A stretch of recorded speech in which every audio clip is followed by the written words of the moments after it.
Welcome to the Stray Kids Hot Megaverse.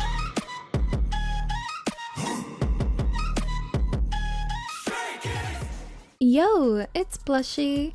Welcome to the Hyde Park Festival, where Stray Kids was the headliner of today's events. Now, this is my first time attending a festival, and it's a completely different vibe from concert venues.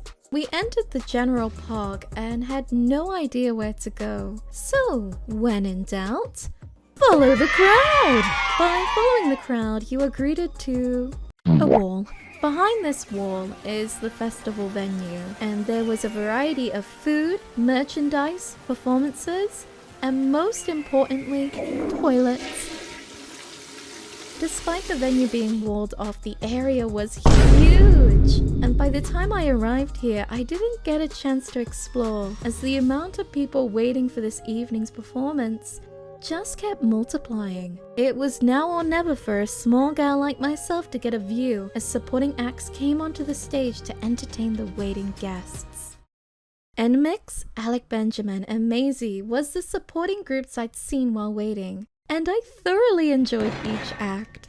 NMIX had the cutest visuals, and their songs was really a hit, so catchy.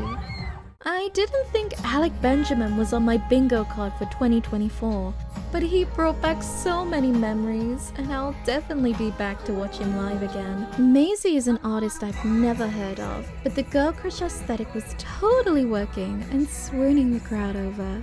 One thing that shocked me about festivals is the etiquette. Me and my friends was lucky enough to find experts in the field coming all the way from Germany to see this performance and kind of take us under their wing. They taught me essential things that you should bring to a festival, and if trampling on people was the norm.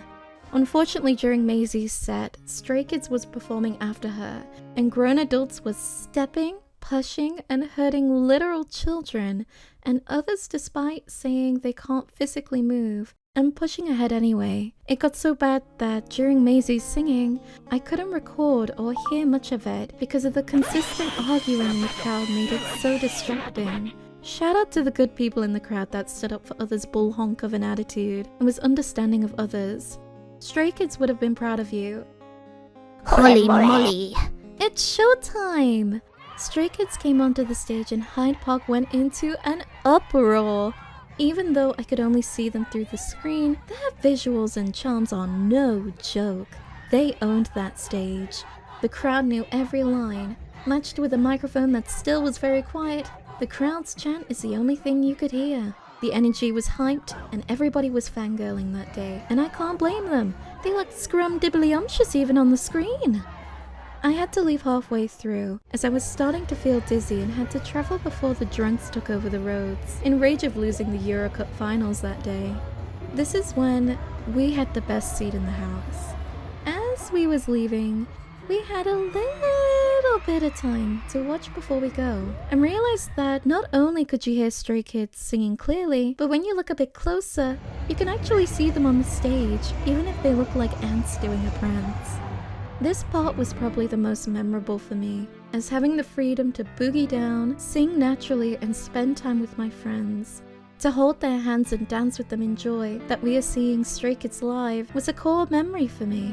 The fireworks came up as we left for the night, and in that moment, I wish it could have lasted forever.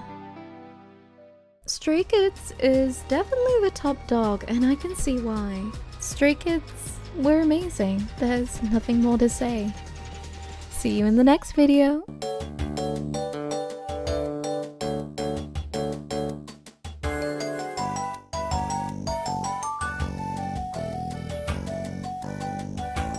Hi, baby.